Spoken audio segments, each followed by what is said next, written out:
The night was unusually quiet. Too quiet. A soft breeze moved through the tall palm trees of Unity Crescent community, carrying with it the faint smell of burnt wire. In the darkness, a shadowy figure climbed the fenced wall beside the old transformer that had not given light for almost a week. His breath was heavy, trembling.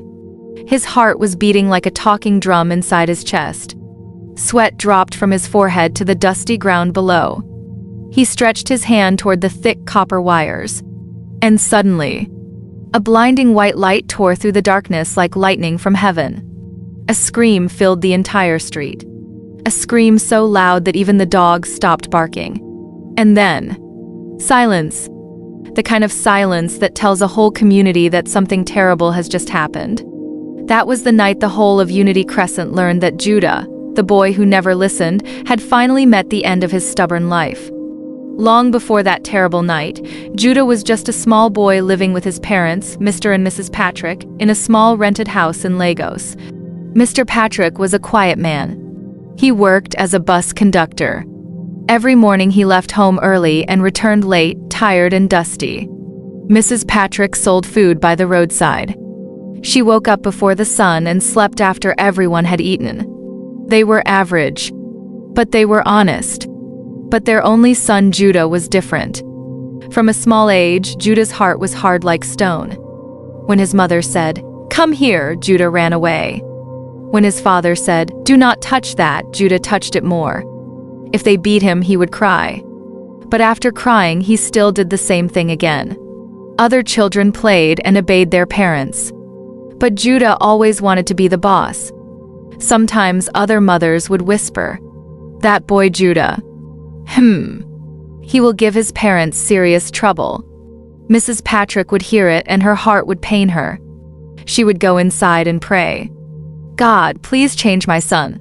But Judah only grew worse. When Judah entered primary school, his wickedness followed him. He pushed children down. He tore their books. He collected their food. If any child cried, Judah laughed. One small boy reported him to a teacher one day. When school closed, Judah waited for that boy behind the classroom and beat him until his nose started bleeding. After that day, nobody reported Judah again. By the time he entered secondary school, he was already feared. He became tall and slim with sharp eyes. He started wearing sag trousers and fake gold chains. His slippers always dragged on the ground as he walked like a proud king. He moved with two bad boys, Nabo and Senior King. During break time, he would sit on a bench like a king and shout, "Bring me biscuits. Bring me a drink." The younger students would shake as they gave him their things. One girl once shouted at him, "Leave me alone." Judah slapped her so hard that she fell. The teachers disciplined him many times. His parents were called many times. Mr. Patrick begged him, "My son, please change. I am tired." Judah only laughed. Every Sunday, Mrs. Patrick dragged Judah to church. Inside the church, Judah did not pray. He watched people's pockets. He watched handbags. He watched the offering box. One Sunday, after the prayer, when everybody closed their eyes, Judah slowly walked to the front. He bent down. His hand entered the offering box. Just as he pulled the money out, a woman screamed, "Hey, thief!" The whole church opened their eyes. Judah froze. The pastor rushed forward. The woman held Judah's hand tightly. This boy was stealing from the offering box. The church became noisy. Mrs. Patrick ran to the front and fell on her knees. "Pastor, please forgive him." The pastor looked at Judah with pain in his eyes. "My son." "Why?" Judah said nothing. He only looked at the floor. After service, the pastor sat him down. "My son, stealing will destroy your life. God can still change you." The pastor prayed for him and lectured him about being obedient and truthful. Judah nodded. But inside his heart, nothing changed. That same week, he stole again, this time from a neighbor's shop. Many nights, Mr. and Mrs. Patrick would cry in their room. "Our only son. What have we done wrong?" Mrs. Patrick would ask. Mr. Patrick would only shake his head. They fasted. They prayed. They begged. Judah refused to change. When Judah finished secondary school, his mates were preparing for higher school. One day his father asked him, "My son, what next?" Judah replied, "School is useless. I want to be a mechanic. That is where money is." His parents were tired. They agreed. They took Judah to a mechanic workshop. For the first week, Judah pretended. By the second week, he started fighting customers. By the third month, he disappeared. No goodbye. No message. Judah had joined a street gang. Judah did not just disappear into the night. He disappeared into a new life of darkness. From the day he joined the street gang, his name became known in the hidden corners of Lagos. The boys he met were older than him. Some had scars on their faces. Some walked with limps. All of them had one thing in common: they did not fear prison. They slept in abandoned buildings. They ate stolen food. They shared stolen money. They laughed at danger. The first night Judah went out with them, his heart beat fast. They broke into a small provision shop. One boy stood outside as a lookout. Another broke the padlock. Judah entered and packed drinks into a sack. When they escaped, his hands were shaking. But his pockets were full of money for the first time in his life. That night, Judah did not sleep.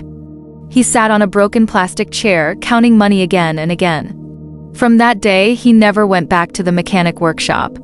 Stealing became his daily work. Breaking into shops became his job. Running from danger became his game. Each time he succeeded, his pride grew bigger. Sometimes at night, he would remember his mother's face. He would remember how she cried. But he would quickly push the thought away. "Money is more important than tears," he once said. One evening, the gang leader called everyone together. "There is one big job," he said in a low voice. "Bank." Judah's eyes shined. "A bank?" he asked. "Yes," the man replied. "One hit and our lives will change forever." That night, Judah could not sleep. He imagined himself rich. He imagined new clothes. He imagined respect. On the day of the robbery, they entered the bank like normal customers. But inside their bags were dangerous weapons. The moment the signal was given, everybody lie down. People screamed. Some cried. Some fainted. Judah jumped over the counter and started packing money. But before they could escape, police sirens filled the air. "Run!" one of the gang members screamed. Bullets flew. Glass shattered. People shouted. Judah ran with all his strength. He almost escaped. Almost. But a strong hand grabbed his neck from behind and slammed him to the ground. Handcuffs clicked. That was the end of his freedom. When Mr. and Mrs. Patrick heard the news, their world broke. Mrs. Patrick fainted when she saw Judah inside the court in handcuffs. The judge looked at Judah with tired eyes. "Judah Patrick, you have chosen crime over a good life.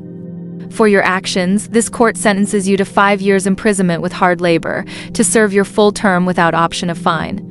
The gavel hit the table. Judah only laughed. "Na condition," he said under his breath. His mother cried loudly in court. "My son! My son!" But Judah did not look back. Inside prison, some men changed. Some prayed. Some regretted their actions. But Judah? He became worse. He stole from fellow inmates. He fought wardens. He disobeyed every rule. Even when prison pastors came to preach, Judah slept. 5 years passed like slow fire. Then one morning, "Judah Patrick, pack your things." A warden called him. And just like that, he was free. When he returned home, Mr. and Mrs. Patrick cried like people who had seen a ghost. "My son. You are alive," Mrs. Patrick whispered. They cooked his favorite food. They washed his clothes. They thanked God. Judah ate. Judah slept. Judah rested. But his heart did not rest. After only a few days, he began to go out at night again. That was when he met another gang. "There is no light for 1 week," one boy said. Let us remove the copper wire." Judah smiled. Easy money. That evening, as Judah dressed in black, his mother stopped him. "My son, I beg you, don't go out tonight." His father added, "This your movement. It is not normal." Judah brushed their hands away. "Leave me, Jair." And he left. The gang moved like shadows. The moon hid behind clouds. The transformer stood quietly like a sleeping giant. Judah climbed first. He climbed without gloves, without care, without fear. As he touched the wire, a strange sound started.